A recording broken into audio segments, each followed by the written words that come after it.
Imani stepped into the school board's lobby, her posture unyielding, every movement deliberate.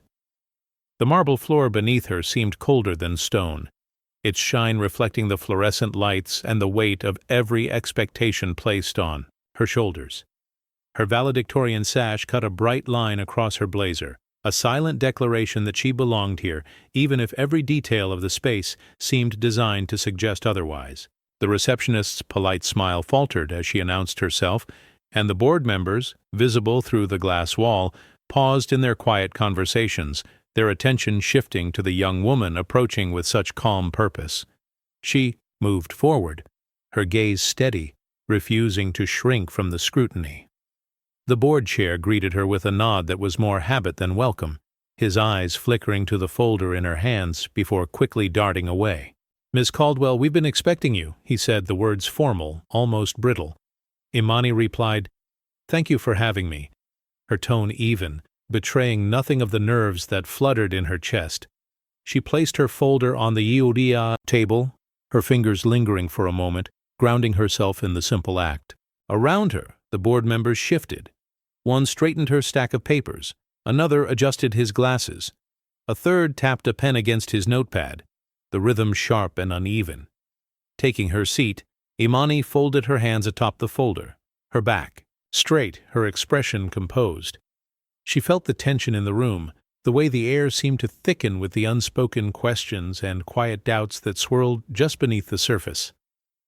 A board member cleared his throat, glancing at the agenda, as if searching for reassurance in the printed words. "Shall we begin?" he asked, his voice too bright, a forced attempt at normalcy. Imani nodded, her eyes never leaving his, her presence a challenge to the routine, a reminder that she was not here to be overlooked or dismissed. She allowed the moment to stretch, refusing to rush, to fill the space with unnecessary words. She knew the significance of her presence, the history she carried with her into this room. Each board member, for all their titles and authority, seemed suddenly uncertain, their practiced confidence slipping as they faced the quiet strength of someone who had learned to hold her ground. Imani's journey had brought her to this polished, intimidating space, and she would not allow its chill or the weight of expectation to diminish her resolve. She was here to be seen, to be heard, and she would not let anyone, no matter how powerful, make her feel small. Before the story continues, please let us know from where you are watching this video. Write your city or country in the comments below. Don't forget to subscribe and hit like if you believe in stories that challenge injustice. Your engagement gives power to voices that need to be heard. The meeting began with the shuffle of papers and the careful arrangement of nameplates, each gesture choreographed to fill the space with routine. Dr. Ellsworth, seated at the head of the table, cleared his throat and offered Imani a tight, professional smile that never reached his eyes.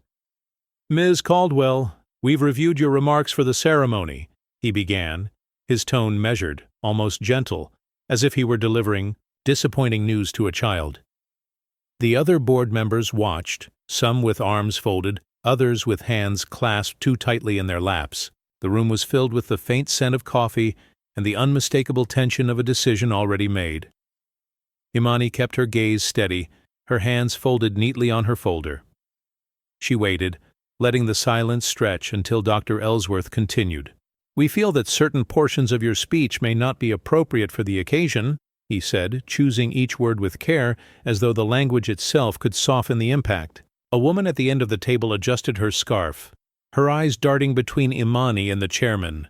Another member tapped his pen, the sound sharp in the quiet. No one met Imani's eyes directly. She asked, her voice even, "What part is inappropriate?" The question landed with a weight that made several heads turn. Dr. Ellsworth hesitated, glancing at the printed speech before him. Some of the references to recent events, the tone, we're hoping for something more celebratory. His words trailed off, the implication hanging in the air. The board's discomfort grew, visible in the shifting of chairs and the quick glances exchanged across the table. Imani nodded, her expression unchanged. She could feel the sting of being passed over, not for her words, but for what she represented. The rejection was not about content. It was about control, about keeping certain truths out of sight. She let the silence return, refusing to fill it with apologies or explanations. Around her, the board members seemed relieved that she did, not protest, mistaking her composure for compliance. But beneath the surface, a quiet resolve hardened. The first blow had been delivered, not with anger, but with the practiced detachment of those who had delivered such verdicts before. The room seemed to shrink as Imani adjusted the sash across her shoulder, its fabric a bold line of color against her steady composure. Each board member felt the shift, some tapping restless fingers on the polished table, others glancing down at their notes as if searching for escape. The weight of what was unspoken pressed on every corner of the room, making the air dense with anticipation and discomfort. Imani's presence was not loud, but it was unyielding, her calm a quiet force that unsettled the practiced order of the board. A board member shifted in his seat, the movement abrupt, betraying nerves he tried to hide. Another cleared her throat, the sound slicing through the tension but offering no relief. Imani's eyes moved from face to face, her expression unwavering. The sash was more than a mark of achievement. It was a statement, a challenge to the boundaries that had been drawn around her for years. She leaned forward, her voice low but unwavering. "I earned this. Every thread." The words landed softly, but their meaning was unmistakable. A faint, almost reluctant murmur came from the end of the table. "You wear that sash like armor." Imani met the comment with a small, knowing smile, refusing to let it diminish her. "It's a shield forged from years of resilience," she replied, her tone even, her dignity unshaken. The board exchanged uneasy glances, some caught by the gravity of the moment, others retreating behind a mask of indifference. The old power structures, so carefully maintained, seemed to tremble under the weight of her quiet defiance. As the meeting dragged on, the subtle shifts became impossible to ignore. A pen dropped and rolled to the floor, a chair scraped back a few inches, small sounds amplified by the charged atmosphere. The sash, once seen as a simple accessory, had become a banner of resistance, proof that the storm was gathering and the calm before it was ending. Imani's dignity was not surrender. It was a declaration. The reckoning was coming, and she would not bow. The atmosphere thickened as the meeting wore on, every small gesture magnified by the tension in the air. Imani sat motionless, her gaze unwavering, while around her the board members betrayed themselves in the details. One man's foot tapped beneath the table, the rhythm erratic and impatient. A woman at the far end pressed her lips together, her jaw tense as she scribbled in the margins of her notepad, lines that went nowhere, words that never formed. Another member shifted a stack of folders, the papers sliding with a faint rasp that seemed to echo through the room. No one dared to speak openly, but their discomfort was a language of its own. Eyes darted from Imani to the chairman and back again, searching for cues, for permission to look away, to move on. A bead of sweat traced a line down Dr. Ellsworth's temple as he glanced at his watch, then back at the agenda, pretending to review the next item. The silence was not empty, it was crowded with unasked questions, with a burden of complicity that weighed heavier with every passing minute. Imani's presence was a mirror, reflecting back the unacknowledged truths that had always lingered at the edges of these meetings. She caught the fleeting look of regret from one member, the way another's shoulders sagged just slightly as if the effort to maintain indifference was finally wearing thin. A pen tapped against the table, sharp, insistent, a nervous tick that filled the space where words should have been. The sound was a metronome for the group's collective unease. She let the room settle into that discomfort, refusing to offer them an easy way out. Her silence was not passive, it was a challenge, a demand for recognition that could not be ignored. The board members, for all their titles and authority, found themselves exposed by the very stillness they tried to maintain. The old order was beginning to fracture, not with a shout, but with the relentless pressure of being seen. A subtle smile flickered on Imani's lips as she gathered her speech, her movements calm and deliberate. The board members watched, mistaking. her poise for resignation, unable to sense the shift in power that had already begun. Her eyes met theirs, steady and unyielding, a silent promise that this moment would not be forgotten. The room seemed to hold its breath, the weight of unspoken truths pressing down on every corner. A pen slipped from a trembling hand, the sharp sound cutting through the tension. Chairs edged back, the scrape soft but telling, as members shifted uneasily, the facade of control beginning to fracture. Imani's presence filled the space, not with noise or protest, but with a quiet force that unsettled the old guard. The sash across her shoulder caught the harsh lights, transforming into a banner of resilience and defiance. She folded her hands, the gesture intentional and measured, a signal that the storm was gathering strength. Around the table, glances were exchanged, some furtive, others heavy with regret. The board's usual confidence faltered, replaced by a growing awareness that the time for dictating the narrative had slipped away. The quiet was thick, but it was no longer a shield. It carried the weight of change. Her smile lingered, a warning missed by those clinging to fading authority. The room's energy shifted, the first tremors of upheaval rippling through the polished walls.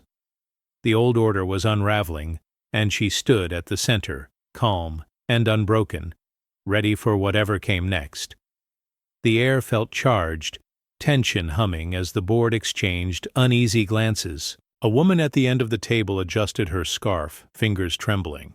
A man cleared his throat, the sound sharp and intrusive.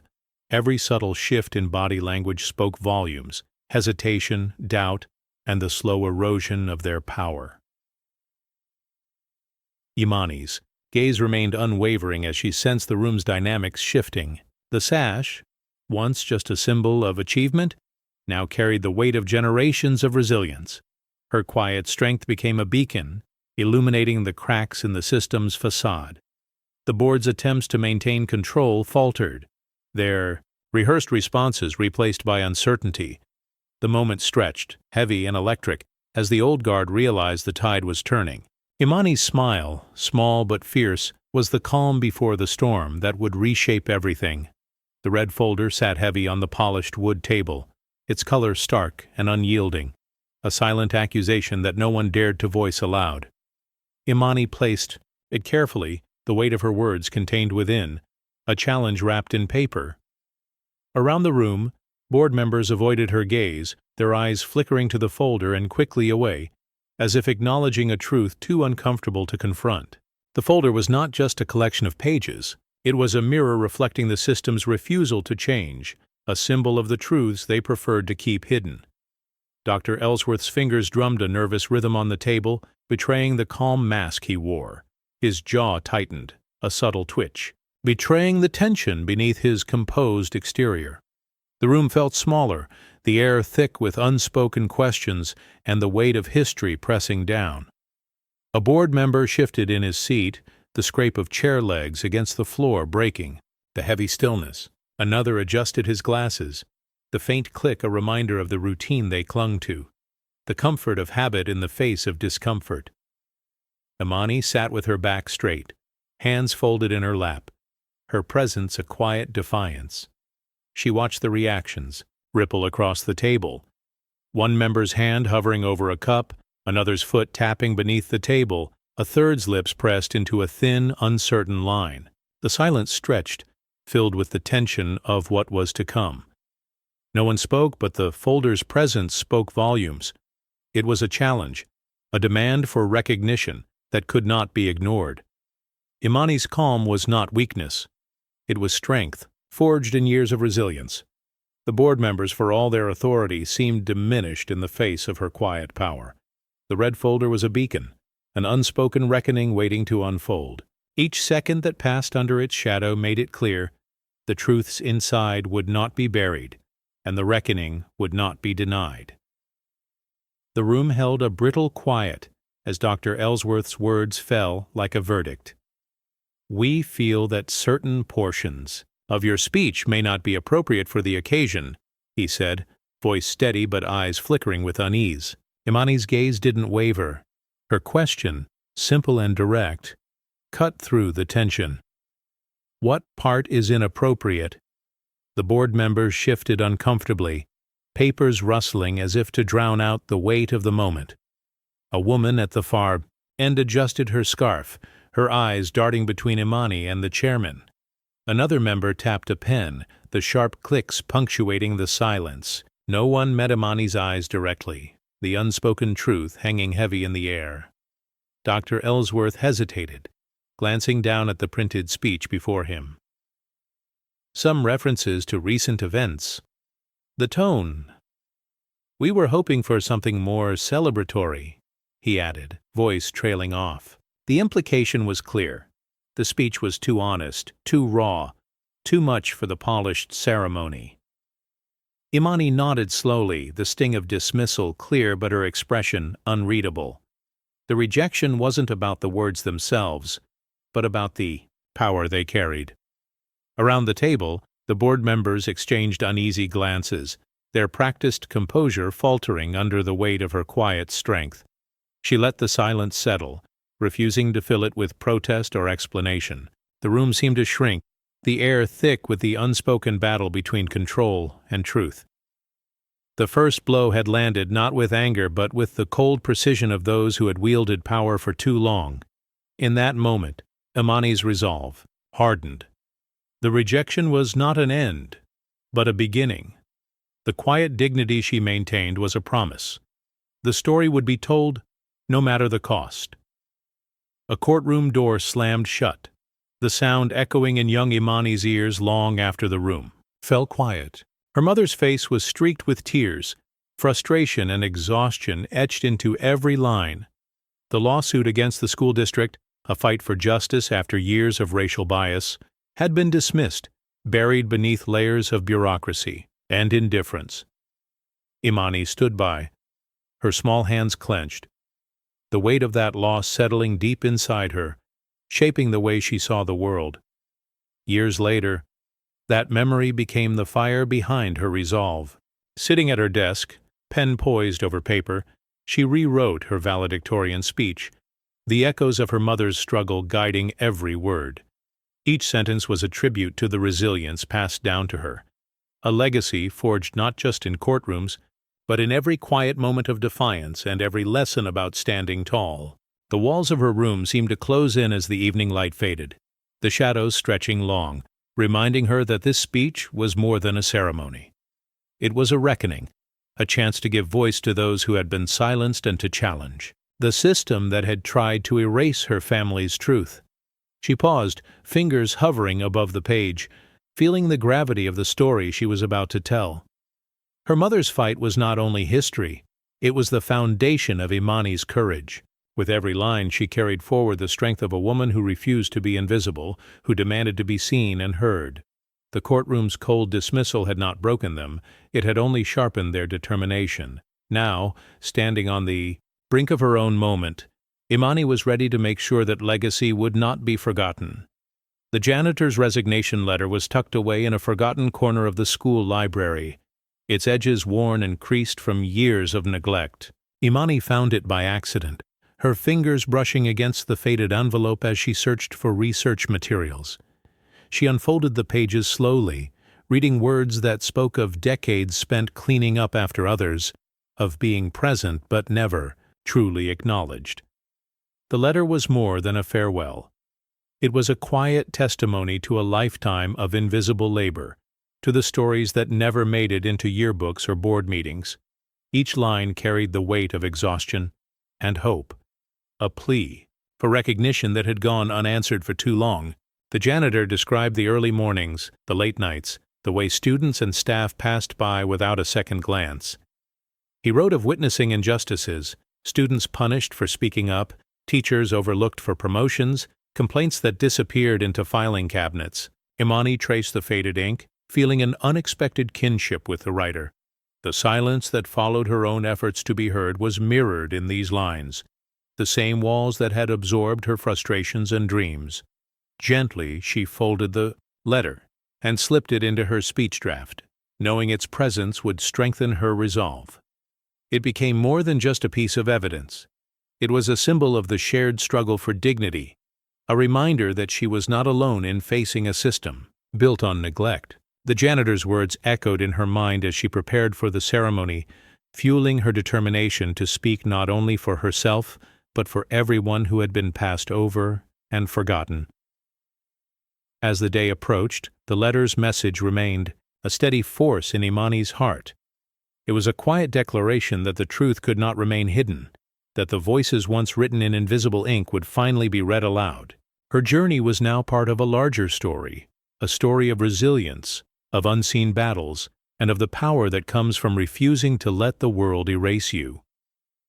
A sharp knock on the principal's office door echoed down the hallway, a sound that had become all too familiar in Imani's family. Her brother, just 14, sat stiffly in the chair, hands clenched in his lap, eyes fixed on the floor. The accusation was vague, defiance, but the weight behind it was unmistakable. The teacher's words, overheard by a janitor, lingered in the air. "Stay in your place." It was a phrase that carried generations of unspoken rules and invisible boundaries, a message meant to keep dreams small and voices quiet. The suspension letter lay on the kitchen table, its crisp edges a stark contrast to the turmoil it unleashed. Imani's fist tightened as she recalled the injustice, the way the system had labeled her brother's questions as disrespect, his curiosity as rebellion. The room seemed to close in, the walls pressing with the memory of countless similar stories, students silenced, dreams deferred, dignity chipped away by the steady drip of bias and control. Each detail of that day replayed in her mind: the principal's measured words, the teacher's averted gaze, the way her brother's shoulders slumped as he left the office. Her mother's voice, steady but filled with quiet fury, broke the silence. That night, "They don't want him to rise," she said, eyes glistening with unshed tears. Imani nodded, feeling the legacy of struggle settle deeper within her. This was not an isolated incident. It was a pattern, a thread woven through the fabric of their lives. It was the same pattern she had seen in her mother's battles, in the janitor's resignation letter, in the stories whispered in hallways and hidden in files. As she prepared her speech, the image of her brother's suspension was a constant shadow, a reminder of the stakes. The system's pattern was clear: control through fear, compliance through punishment. But Imani's resolve was stronger than ever. She would speak not just for herself, but for every voice that had been pushed down, every story that had been dismissed. The suspension was more than a punishment. It was a symbol of a system that needed to be challenged, a call to action that echoed in every word she wrote. The dim light of the archive room cast long shadows over the scattered papers and dusty notebooks. Imani's fingers trembled slightly as she flipped through the pages of a worn journalist's notebook, its cover faded and edges frayed. The words inside were a haunting litany: 12 complaints, each one a story of injustice, each one ignored or buried deep within the district's files. Names of black students, staff, and parents repeated like a mournful chorus, their voices trapped in ink and silence. She paused on a page filled with hastily scribbled notes, the handwriting hurried but desperate. The journalist had chronicled years of systemic neglect, the quiet erasure of those who dared to speak out. Imani's breath caught as she realized the weight of what she held, a record not just of individual pain, but of a community's long struggle against a wall of indifference. Each line was a testament to the persistence of those who refused to be erased, even when the system worked to keep their stories hidden. Her phone vibrated in her pocket, but she didn't reach for it. Instead, she carefully photographed the pages, each image a testament to the truths that refused to be forgotten.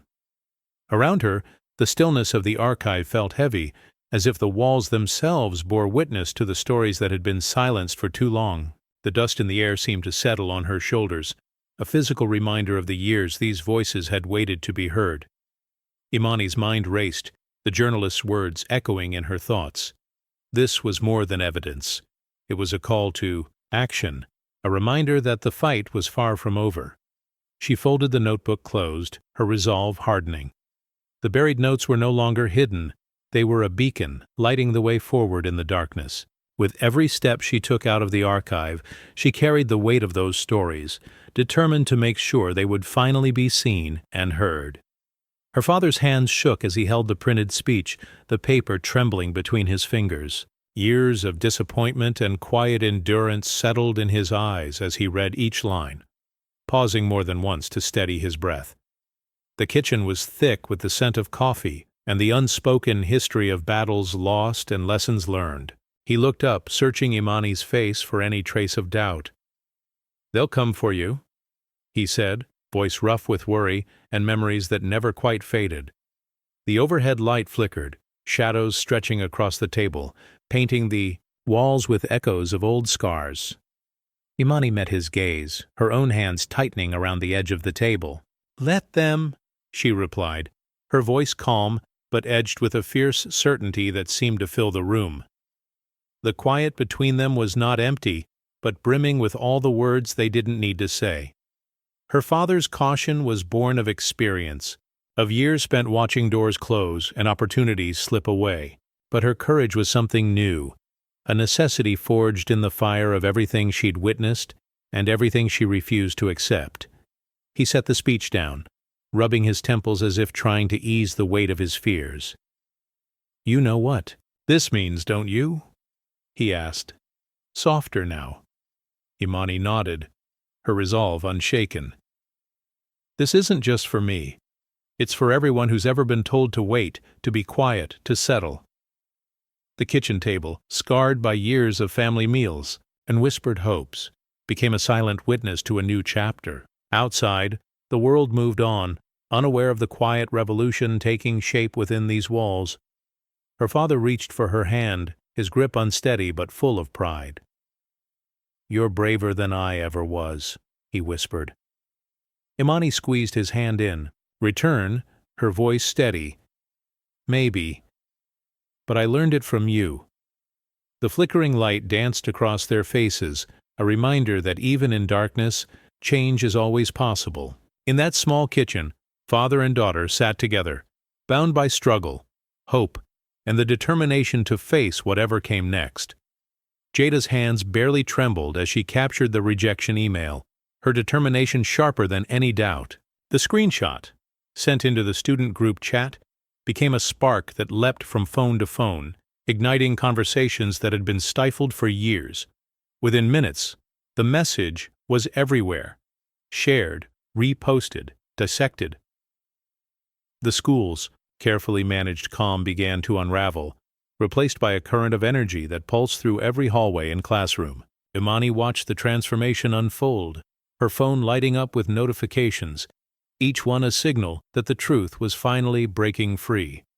Teachers who had once kept their distance now offered brief, meaningful nods as she passed, small gestures of solidarity that spoke volumes.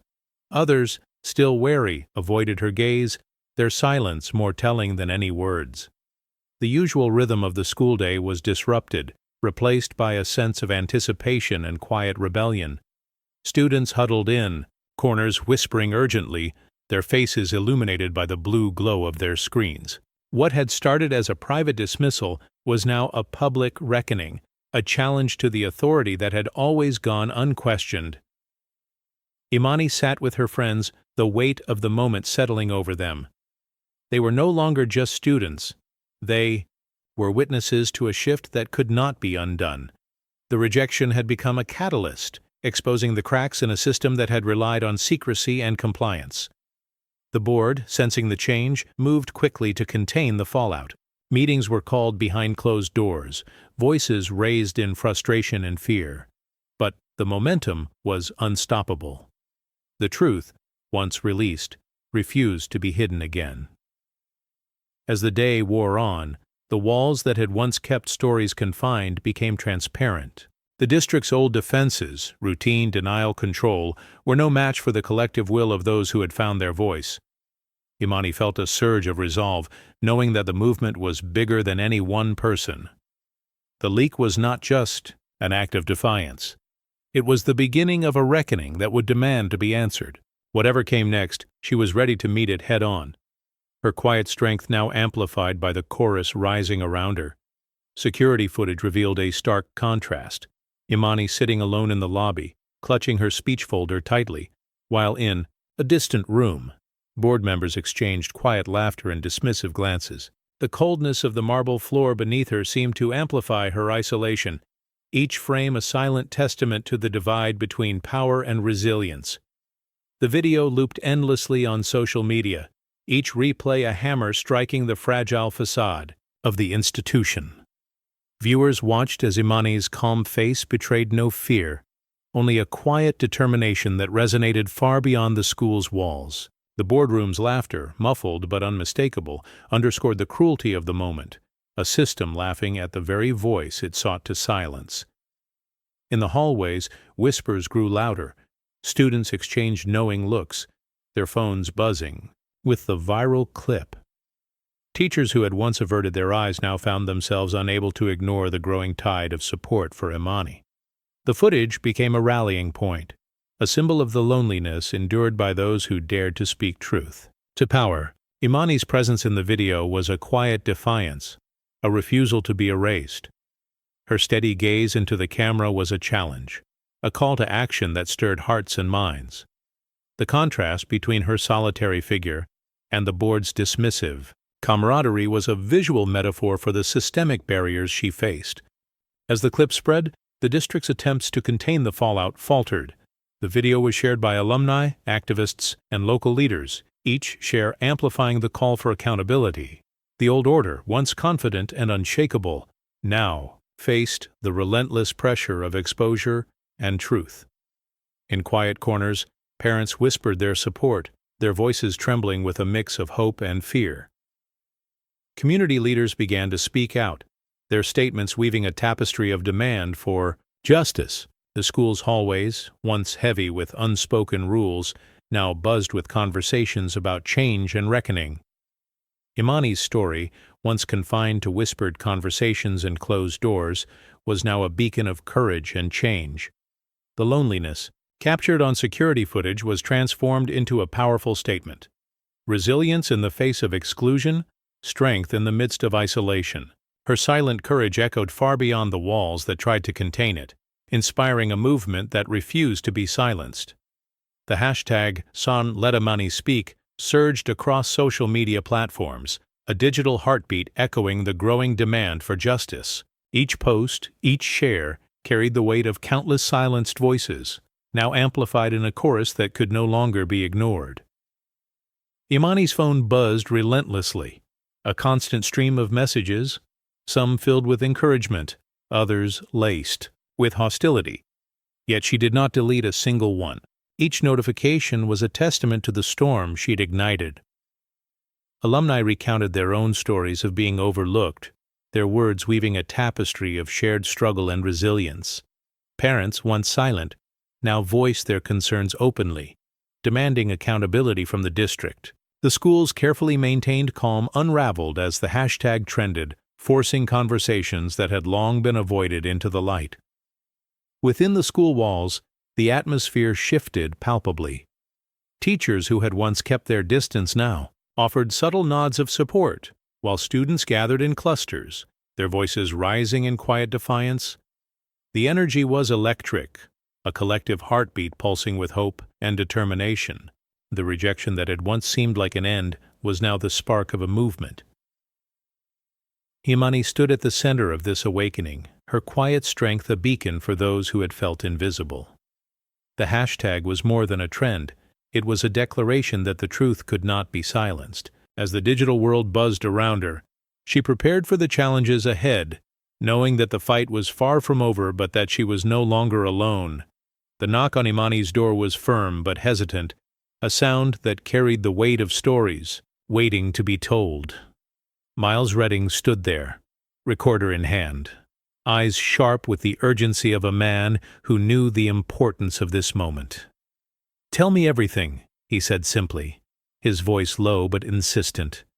Imani hesitated, the folder of documents heavy in her hands. She glanced down at the janitor's resignation letter, then at the reporter's notes she had carefully preserved. Slowly, she opened the door wider, inviting him in. The room was quiet, the air thick with anticipation. Miles settled into a chair, his gaze never leaving her face. "This story," he began, "it's bigger than just a speech. It's about a system that's been broken for years." Imani nodded, her voice steady but soft. "It's the truth they tried to bury, complaints ignored, voices silenced, but it's all here." She handed him the documents, watching as his eyes widened with each page. The weight of the evidence was undeniable, a tapestry of neglect and injustice woven through years of silence. Miles's fingers traced the lines, his expression shifting from curiosity to resolve. Outside, the world seemed to hold its breath. The quiet between them was filled with the unspoken understanding that this was the beginning of something new, a reckoning long overdue. Miles looked up, determination clear in his eyes. "We're going to make sure they hear this." Imani's gaze hardened, a quiet fire burning within. "They can't ignore us anymore." The door closed softly behind them, sealing a pact forged in truth and courage. The story was no longer hers alone. It belonged to everyone who had ever been overlooked, dismissed, or forgotten. The boardroom was dimly lit, the usual hum of conversation replaced by a tense quiet. Chairs scraped softly against the floor as members gathered, their faces drawn and voices low. Dr. Ellsworth paced near the window, his tie loosened, fingers running through his hair in a rare display of unease. Ms. Farrow sat rigid, eyes fixed, on the red folder still lying unopened on the polished table. Whispers filled the room, fragments of concern, fear, and frustration. One member tapped nervously on the table. Another bit her lip, the weight of the unfolding crisis pressing down on them all. The usual confidence that accompanied their meetings was replaced by a palpable sense of panic, a recognition that the carefully maintained facade was crumbling. Downstairs, the janitor moved quietly through the halls, his mop gliding over the floors with a steady rhythm. His humming was soft but resolute, a quiet anthem for the reckoning that had been decades in the making. The contrast between the boardroom's whispered panic and the janitor's calm persistence was stark, a reminder that change often begins in the quietest places. Back in the room, Dr. Ellsworth stopped pacing and faced the group. "We need a plan," he said, voice low but firm. "Damage control, but also acknowledgement. We can't ignore this any longer." Ms. Farrow nodded slowly, her expression somber. "It's time to listen. Really listen." The meeting continued, voices hushed but determined as the board grappled with the reality they had long avoided. The red folder on the table was no longer just a symbol of defiance. It was a catalyst for change, a turning point that none could deny. The scene closed on the janitor's steady hands, the mop moving with purpose, a silent promise that the reckoning was underway. Imani stood just behind the heavy curtain, her hands trembling slightly as the stage lights cast long shadows across the auditorium. The restless murmur of the crowd seeped through the fabric, a low hum of anticipation and expectation. Banners fluttered softly in the breeze from the open doors, and the board members sat stiffly in their seats, faces composed, but eyes betraying the tension beneath. Her breath was steady, but her heart beat a rapid rhythm, each thump a reminder of the moment she had waited for her entire life. This was the threshold between silence and revelation, between the old power that had tried to keep her quiet and the new courage that surged within her. Every second stretched, heavy with the weight of history and hope. Dr. Ellsworth appeared. At the edge of the stage, his smile tight and forced, a mask worn too long. His voice was steady, but his eyes flickered nervously, betraying the cracks in his carefully maintained facade. The years of authority and control seemed to falter in the harsh glare of the spotlight, his confidence wavering like a candle in the wind. "Please welcome our valedictorian, Imani Caldwell," he announced, his words clipped but carrying the weight of reluctant acknowledgement. Imani stepped forward, her gaze sweeping the crowd, daring anyone to interrupt. Her voice was calm, measured, each word a quiet defiance. The silence that followed was thick, every eye fixed on her, the the room holding its breath for the storm about to break. This was her moment. The moment where truth would speak louder than any silence, where dignity would stand firm against the tide of denial. The stage lights illuminated not just her figure, but the promise of change, the quiet power of a voice that refused to be silenced. Dr. Ellsworth's smile was stretched thin, a fragile mask barely holding together under the weight of the moment. His voice, though steady, betrayed a flicker of uncertainty as he stepped onto the stage, the bright lights exposing cracks in his carefully constructed facade. Years of authority and control seemed to waver, his eyes darting nervously to the audience and then to the valedictorian standing poised just beyond the curtain. He cleared his throat, forcing a calm that felt rehearsed and brittle. "Welcome, Ms. Caldwell," he said, the words clipped but formal, a last attempt to maintain the illusion of command. His hands trembled slightly as he adjusted his tie, a subtle gesture unnoticed by most but glaring to those who knew the signs of a man losing his grip. Behind the scenes, the board members exchanged uneasy glances, their usual composure faltering. One shifted in his seat, fingers tapping a restless rhythm on the armrest. Another swallowed hard, eyes fixed on the floor as if willing the moment to pass quickly. The room was thick with tension, the kind that settled in the bones and made every breath feel heavy. Dr. Ellsworth's smile tightened into a thin line as he gestured toward the stage, his voice barely masking the storm beneath. "Please welcome our valedictorian, Imani Caldwell." As Imani stepped forward, his gaze lingered a moment too long, a flicker of doubt crossing his features. The mask was cracking, the performance unraveling under the weight of truth and change. The audience sensed it too, the shift in energy, the quiet collapse of a man who had long wielded power without question. The moment was electric, charged with the unspoken battle between old authority and new courage. Dr. Ellsworth's last performance was not one of triumph, but of a fading rain, a fractured mask slipping away as the spotlight illuminated the inevitable reckoning. Imani stepped to the microphone, her hands steady now, her eyes sweeping the packed auditorium. The room was silent, every face turned toward her, waiting. She glanced down at the revised speech the board had handed her, then set it aside with a quiet finality. Her voice, when it came, was calm and clear, carrying to the farthest corner of the hall. "I have a few words I'd like to share," she began, her tone measured but unmistakably resolute. A ripple of surprise passed through the front row as she spoke, the board members shifting in their seats. Dr. Ellsworth's jaw tightened, his eyes narrowing as he realized she would not be following the script. Imani's gaze moved from the stage to the audience. Students, parents, teachers, each person a witness to this moment of defiance. She spoke not with anger but with a quiet certainty that filled the space. "This is not just my story," she said, her words deliberate. "It's the story of everyone who's ever been told to wait their turn, to be grateful for less, to accept what's given." A teacher in the third row blinked back tears, her hands clasped tightly in her lap. A student near the aisle leaned forward, hope flickering in his eyes. Imani's words hung in the air, the kind of truth that could not be dismissed or rewritten. The board's discomfort was palpable. One member coughed, another glanced away, the tension rising with each sentence. Yet no one interrupted. The authority that had once silenced her now faltered in the face of her calm defiance. She finished, with a steady breath, her final words ringing out, "I earned this voice, and I will use it." The audience remained silent for a heartbeat, the weight of her courage settling over them. In that charged stillness, the power in the room shifted. Imani had spoken, and nothing would be the same. Imani's voice carried through the auditorium, each word deliberate, every pause loaded with meaning. She began not with celebration but with memory.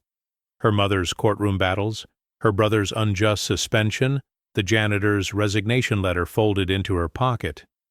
The stories she told were not just her own, but those of a community, long denied the right to be heard. Faces in the crowd shifted. A parent's eyes glistened. A teacher's hand stilled mid-applause. A student's jaw set with new resolve. She spoke of the patterns that shaped her journey. Doors closed quietly, opportunities withheld, questions dismissed with a polite nod and averted gaze. Her words painted a picture of the unspoken rules that governed who was allowed to speak and who was expected to listen. The board members sat rigid, their discomfort growing as the truth unspooled before them, line by line. Dr. Ellsworth's fingers tightened around the program in his lap, his composure slipping as the narrative he had controlled for so long unraveled in public view. Imani's gaze swept the room, searching for understanding, for solidarity. "We are more than the boxes you check, more than the quotas you fill," she declared, her voice unwavering.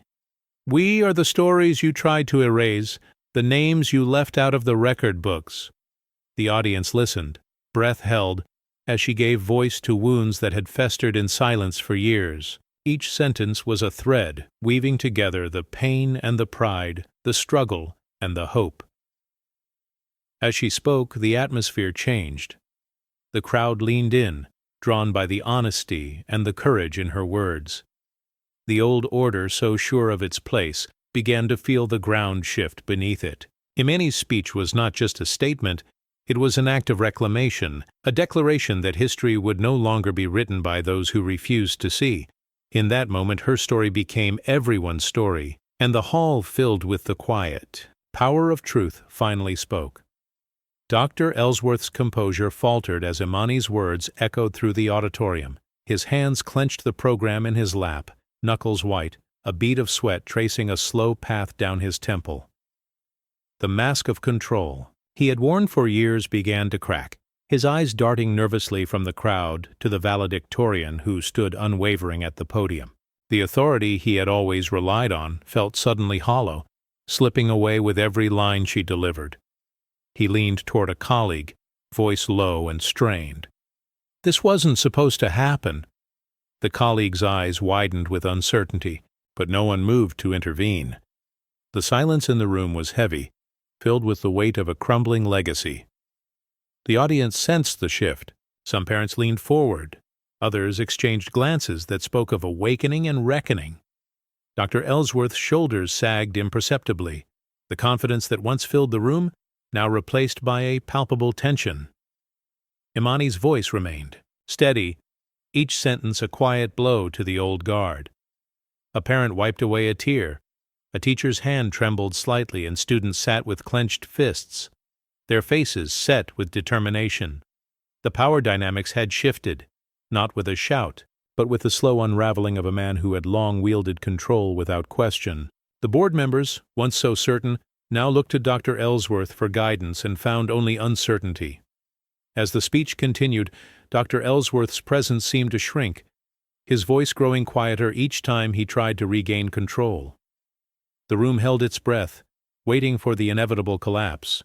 When Imani finished her final words, the applause was hesitant at first, then grew into a wave of support that drowned out any remaining resistance. The old order had fallen, not with chaos, but with the undeniable force of truth spoken plainly. Imani stepped back from the podium, her gaze steady, the quiet strength in her eyes a testament to a victory won not through noise, but through unwavering resolve. A hush settled over the auditorium as Imani finished her final sentence, the weight of her words hanging in the air. For a moment no one moved. Then a single parent in the front row rose to her feet, eyes shining, hands coming together in slow, deliberate applause. The sound was hesitant at first, uncertain, as if the room itself needed permission to respond.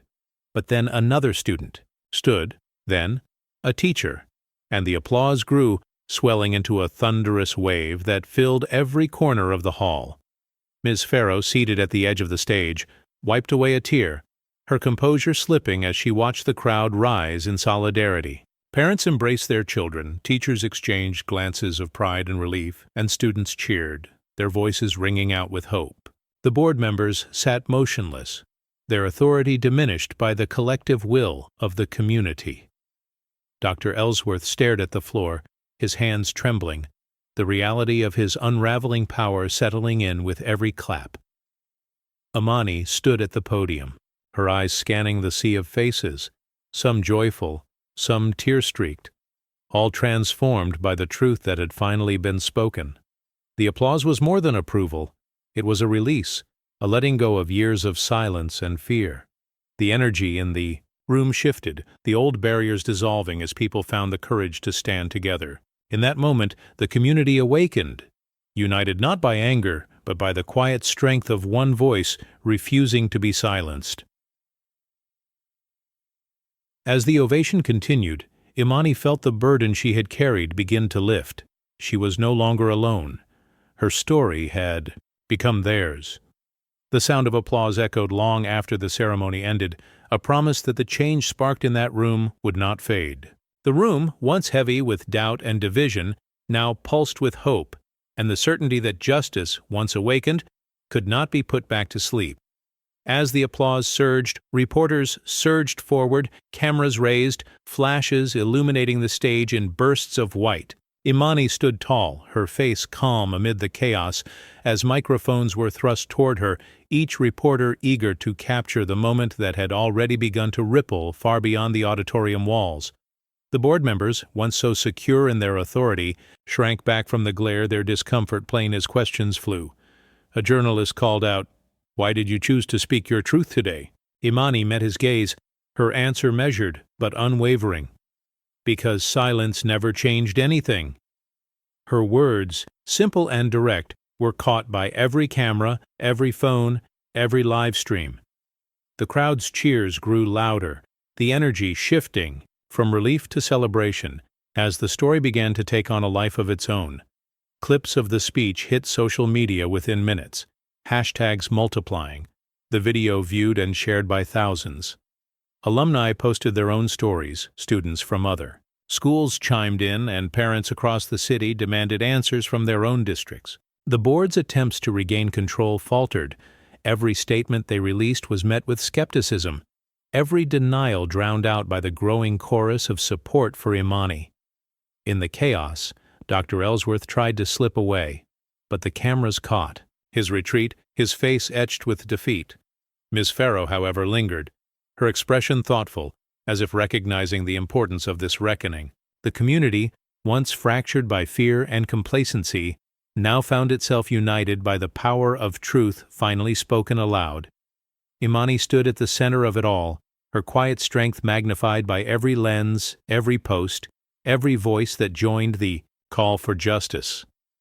The reckoning had begun, not with a shout, but with the relentless amplification of a story that could no longer be contained.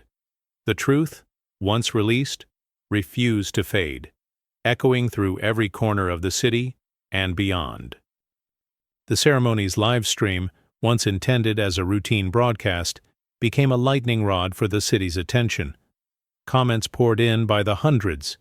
Messages of support, outrage, and disbelief scrolled across the screen in real time. Viewers from across the country tuned in, drawn by the raw honesty of Imani's speech and the visible discomfort of the board.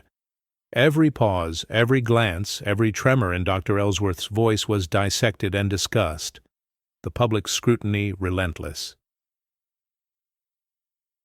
Reporters' question cut through the digital noise. Why silence her? The words hung in the air, impossible to dodge. Dr. Ellsworth, caught in the camera's unblinking gaze, fumbled for a response. We had concerns about the tone, he managed, but his uncertainty was clear. The board members shifted, uneasily, their usual unity splintered by the weight of collective judgment. In living rooms, classrooms, and offices, people watched as the old order faltered. Teachers whispered encouragement to one another. Students exchanged triumphant messages, and parents called for accountability.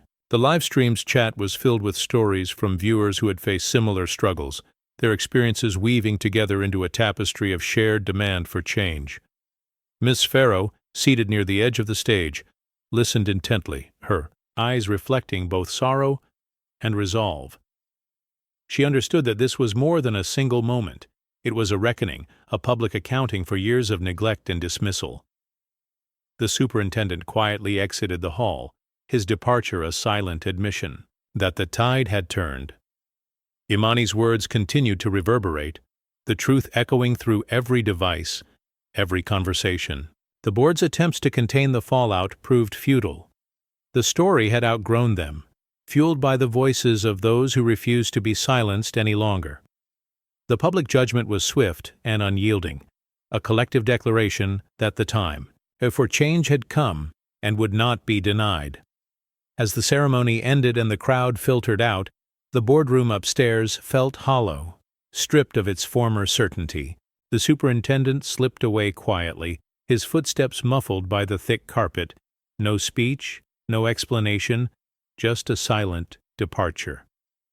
Board members gathered their belongings in uneasy silence, their movements slow and deliberate, as if hoping to delay the inevitable. Gone was the air of control that had once filled these meetings. In its place was a heavy awareness that the old ways had lost their hold. Dr. Ellsworth lingered by the window, staring out at the empty parking lot, his reflection fractured in the glass. The documents he once handled with authority now sat untouched, on the table, their importance diminished by the events unfolding beyond these walls. A colleague offered a half-hearted reassurance. "We'll regroup, figure out next steps." But the words rang hollow, met with tired nods and downcast eyes. The room, once a fortress of power, now felt exposed, every corner echoing with the memory of voices that had finally been heard. In the hallway, staff members exchanged subdued glances, their usual greetings replaced by a quiet acknowledgement of the shift that had taken place. The programs and policies that had defined the district's routine seemed suddenly irrelevant, relics of a time when compliance was mistaken for order.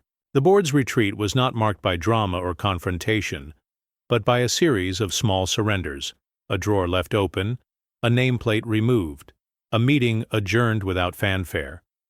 Imani's words lingered in the air, a reminder that change does not always come with noise or spectacle. Sometimes it arrives in the quiet aftermath, in the empty chairs and abandoned plans, in the slow realization that the world has moved on. The power that once seemed unshakable had slipped away, leaving behind only the promise of something new, built not on fear, but on the courage to listen and the will to change. Imani remained at the front, the applause having faded, but its impact still vibrating in the air. The auditorium, once filled with skepticism and quiet resistance, now felt transformed, its emptiness charged with the memory of a community rising to its feet. She looked out over the rows of empty chairs, each one a witness to the moment when truth finally broke through. The stage lights softened, casting a gentle glow over her, illuminating not just her figure, but the courage she had summoned. She let herself breathe, feeling the tension in her shoulders ease for the first time in weeks. Her mind replayed the faces she had seen, students who had cheered, teachers who had wiped away tears, parents who had stood in solidarity. Each of them had carried a piece of the struggle, and now, together, they carried the hope of something better. The sash across her chest felt heavier, but in a new way. It was no longer just a mark of academic achievement, but a symbol of a battle fought with dignity and resolve. As she stepped down from the stage, the quiet was different, no longer oppressive, but open, expectant. She passed by the board members who sat in stunned silence, their authority diminished by the collective will of the crowd. Imani's steps were measured, her back straight, her expression calm. She knew that this was only the beginning. That real change would require more than a single speech or a single standing ovation. But in this moment she allowed herself to feel the victory, small, hard-earned, and deeply real. She paused at the auditorium doors, glancing back one last time. The banners overhead fluttered softly, and the mural of her words on the wall seemed to glow in the afternoon light. Imani smiled, knowing that the new dawn was not just for her, but for everyone who had ever been told to wait, to be quiet, to accept less. She stepped into the hallway, ready to carry the promise of this day forward, determined that the silence would never return. Dr. Ellsworth sat alone in the bustling coffee shop, the hum of conversation swirling around him like a distant storm. His eyes scanned the headlines on his phone, each one a reminder of the speech that had shattered his carefully constructed world. The barista, a young woman with a knowing glance, served every customer with warmth. except him. Her polite nod was absent, replaced by a cool indifference that stung more than any public rebuke. He stirred his coffee absent-mindedly, the spoon clinking softly against the cup, a small sound lost in the cafe's lively atmosphere. Around him, former colleagues and community members passed by, their eyes lowered or turned away. The power he once wielded felt like a fading shadow, slipping through his fingers with every ignored greeting and averted glance. The weight of irrelevance settled heavily on his shoulders. The world he had controlled with quiet authority was now moving on without him. His name, once spoken with respect, was now whispered in conversations filled with disappointment and regret. The coffee shop, once a place of casual meetings and whispered deals, had become a stage for his exile. He glanced up briefly, catching the eye of a former student who approached the counter. The young woman's expression was unreadable, a mixture of respect and distance. She served him his drink with a measured calm, her actions a silent verdict. Dr. Ellsworth took a slow sip, the bitterness of the coffee matching the taste of his fall from grace. Outside, the city moved forward, unaware of the quiet reckoning unfolding within the walls of the cafe. Dr. Ellsworth's exile was not marked by loud protests or dramatic confrontations, but by the steady erosion of influence and the cold reality of being forgotten. In this small, ordinary place, the consequences of years of denial and dismissal were laid bare, a testament to the power of truth and the inevitability of change. He remembered the meetings, the whispered conversations behind closed doors, the decisions made without his input. Now those same doors remained shut, the voices that once deferred to him now speaking in tones of cautious optimism. The fall from power was not sudden, but a slow unraveling, marked by moments like this, small, quiet, and undeniable.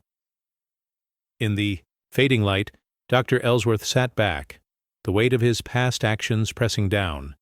The coffee cooled in his cup, untouched, as he faced the reality that the world he had shaped was moving forward without him. The exile was complete, and the future belonged to those who had once been silenced. Dr. Ellsworth walked down the familiar streets of his neighborhood, but today the usual greetings were replaced by averted eyes and crossed paths. Neighbors who once nodded in passing now stepped aside, their faces turned away in quiet judgment. The weight of years of decisions pressed on him, felt in every silent encounter. He noticed the subtle shifts, the way a group of parents paused their conversation as he approached, the quick exchange of glances that spoke volumes without words. Old friends offered polite nods but avoided meeting his gaze, their expressions a mix of disappointment and resignation. The community's verdict was clear, delivered not in shouts, but in the deliberate avoidance that spoke of fractured trust. The sidewalks, once familiar and welcoming, now felt like a gauntlet. Each step was a reminder of the consequences of his actions, the slow unraveling of influence that had once seemed unassailable. The quiet streets echoed with the unspoken message. Change was coming, and those who had upheld the old order would no longer be embraced. As he passed a local cafe, he caught a glimpse of a former colleague who quickly turned away, her face tight with unspoken regret. The neighborhood's quiet verdict was a powerful force, a collective reckoning that no amount of authority could silence. Dr. Ellsworth's exile was not marked by confrontation, but by the steady erosion of respect and relevance. In the fading light, he paused, looking back down the street he had walked for decades. The lowered eyes and crossed streets were a testament to the shifting tides, a reminder that power is fragile and accountability inevitable. The neighborhood had spoken, and its judgment was clear. There was no place for him in the new dawn. Thine school board room, once a fortress of power and decision, now sat eerily quiet. The polished table reflected the dim light, its surface scarred by years of meetings that shaped futures and silenced voices. Plaques and portraits that once celebrated past leaders gathered dust, their gleam dulled by neglect and the passage of time. The air was heavy with the absence of authority, a stark contrast to the confident gatherings that had once filled the room. Board members had dispersed, their usual presence replaced by a sense of retreat. The old guard's absence was palpable, felt in the empty chairs and the silence that echoed through the space. New faces, diverse and determined, were beginning to take their place, signaling a shift not just in personnel, but in power and purpose. The room, once a symbol of unyielding control, now bore the marks of change: fading plaques, empty seats, and the quiet promise of a different future. Outside the boardroom, the halls buzzed with a different energy. Conversations about equity, inclusion, and justice replaced the old scripts of compliance and control. The collapse of privilege was not marked by loud protests, but by the slow, steady dismantling of systems that had long gone unquestioned. The boardroom's emptiness was a visual metaphor for the retreat of an era, a space waiting to be reclaimed by voices that had been silenced. In the quiet, the weight of history lingered, but so did hope. The collapse was not an end, but a beginning, a necessary step toward rebuilding with honesty and accountability. The fading plaques were reminders of what had been, but the empty room held the potential for what could be. The power that once seemed absolute was now subject to scrutiny and change, carried forward by those ready to listen and lead differently. Sunlight streamed through the school lobby windows, illuminating the new mural that stretched across the main wall. Imani's words, once nearly erased by authority, now stood bold and permanent, painted in vibrant colors that drew students and staff alike. Each line was a testament to the journey. Her voice, once confined to a folded speech, now a public declaration that could not be taken down or ignored. Students paused between classes, fingers tracing the painted letters, absorbing the meaning behind every phrase. Some read aloud, their voices mingling in the open space, while others stood in quiet reflection, recognizing pieces of their own stories in Imani's message. The mural was more than art. It was a promise that truth would not be buried again. The walls, which had once absorbed secrets and silenced dissent, now bore witness to resilience and hope. Teachers gathered in small groups, discussing the mural's impact and the changes it symbolized. Conversations shifted from routine to possibility, from avoidance to engagement. The mural became a backdrop for new beginnings, a space where students felt seen and heard, where the community's pain and progress were honored side by side. Even those who had once doubted the need for change found themselves pausing, reconsidering, and quietly acknowledging the power of Imani's words.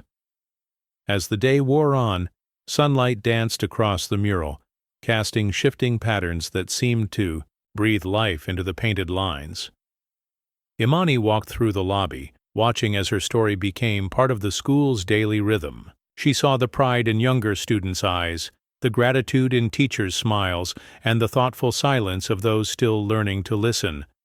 The mural was a living memory, a daily reminder that history could be rewritten and that courage, once spoken, could never be erased. The boardroom, once a closed circle of familiar faces, now welcomed new voices, teachers of color, student leaders, and community advocates. The atmosphere had shifted. The air was charged with cautious optimism and the sense that something meaningful was finally taking root. Ms. Farrow, now chairing the meeting, looked around the table and saw not just diversity, but genuine engagement. Each person brought a different perspective, their stories and insights shaping the conversation in ways that had never been possible before. Policy discussions no longer revolved around maintaining the status quo. Instead, the group debated real solutions: how to ensure equity in classrooms, how to support students who had long felt invisible, how to repair trust with families who had been pushed aside. A young teacher spoke up about curriculum changes, her voice steady and clear. A student representative, once hesitant, now challenged board members to listen and act. The dialogue was respectful, sometimes tense, but always honest. Every suggestion was met with thoughtful consideration, not dismissal. Outside the meeting, word spread quickly. Students felt the difference in their classrooms. Teachers noticed the shift in staff meetings. The system's awakening was not dramatic, but steady and persistent. The old routines gave way to new practices. and the school's culture began to reflect the values painted on the mural in the lobby. The board's work was far from finished, but the foundation had been laid for lasting change. As the meeting ended, Miss Farrow looked at the group. Some faces new, others changed by the journey. She realized that the true power of the moment was not in any single policy, but in the collective willingness to listen, to learn, and to lead together. Through awakening was quiet but real, a promise that the mistakes of the past would not be repeated. The table, once a symbol of exclusion, now belonged to everyone willing to build something better. Imani walked through the school's hallways, noticing how everything felt lighter, more open. The walls, once lined with portraits of the same few faces, now featured photos from recent events, diverse students leading clubs, teachers collaborating, families celebrating together. There was a new energy in the air, a sense that everyone belonged and that every story mattered. Students stopped Imani between classes, some offering shy smiles, others speaking with newfound confidence. "Thank you for what you did," one whispered, her voice barely above a breath but filled with sincerity. Teachers greeted her warmly, a few even pausing to ask for her thoughts on upcoming projects or school events. The atmosphere was no longer tense or wary. Instead, it buzzed with possibility and respect. Conversations about fairness and inclusion happened openly, not just in staff meetings, but in classrooms and lunchrooms. Diversity was no longer a word used in mission statements. It was visible in every corner of the school. Clubs flourished, new courses were offered, and students felt empowered to share their ideas. The sense of belonging was contagious. Even those who had once felt excluded now found themselves drawn into the community. The school's transformation was not just in policy, but in the daily interactions, the small acts of kindness, and the willingness to listen. Imani saw her own journey reflected in the faces around her. The struggle, the courage, and the hope that had brought her to the podium now echoed in the lives of others. The hallways, once a place where she felt alone, had become a space of connection and pride. As she moved from class to class, Imani knew that the change was real, and that it would last, carried forward by every student who dared to believe they belonged. Ms. Farrow stood quietly in the lobby, gazing at the mural where Imani's words blazed across the wall. The once muted conversations about justice and equity now filled the school, echoing from classrooms to board meetings. What began as a single voice, hesitant, almost a whisper, had become an undeniable force, reshaping the district's culture from the inside out. Teachers discussed new approaches to learning, drawing on students' diverse experiences. Committees formed to review hiring practices, ensuring every candidate was given a fair chance. Students organized forums, inviting peers to share stories and propose ideas for improvement. The changes were not always easy, and sometimes the debates grew heated, but each discussion was a sign that the community was finally awake, unwilling to return to silence or complacency. Ms. Farrow watched as a group of students paused at the mural, reading Imani's words aloud and talking about what they meant. She heard pride in their voices, saw hope in their eyes. The transformation was not just structural, it was personal, woven into the daily lives of everyone who walked the halls. The school's spirit, once stifled by routine and fear, now thrived on honesty and inclusion. She remembered the early days, when even saying the word change felt risky. Now, it was the foundation of every decision, every conversation. Change doesn't roar, it whispers until it's all you can hear, Ms. Farrow murmured, a quiet smile on her face. The district's journey was far from over, but the momentum was unstoppable. The whisper had become a roar, and the promise of lasting change was finally real.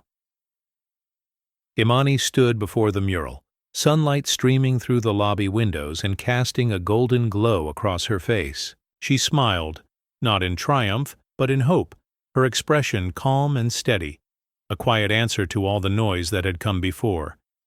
Her words echoed in her mind. "They tried to silence me, but the truth is loud enough." The applause was gone, replaced by a deeper, more lasting feeling. The sense that something had shifted, not just for her, but for everyone who had ever been told to wait, to be quiet, to accept less. The lobby was peaceful, the mural's colors vivid against the afternoon light.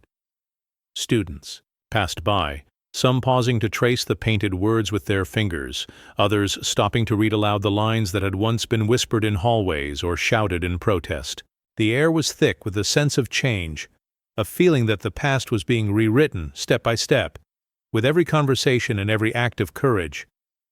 Teachers greeted Imani with nods of respect, students smiled in recognition, and the school itself felt transformed, lighter, more honest, more just. It had become a place where voices that had been pushed aside now found space to grow. Imani's quiet smile promised resilience, a calm before the inevitable storms that would shape the future. The sunlight that streamed through the windows was both a symbol and a reminder. Change was not a single moment, but an ongoing journey, and the fight for justice would continue. Her story was no longer hers alone.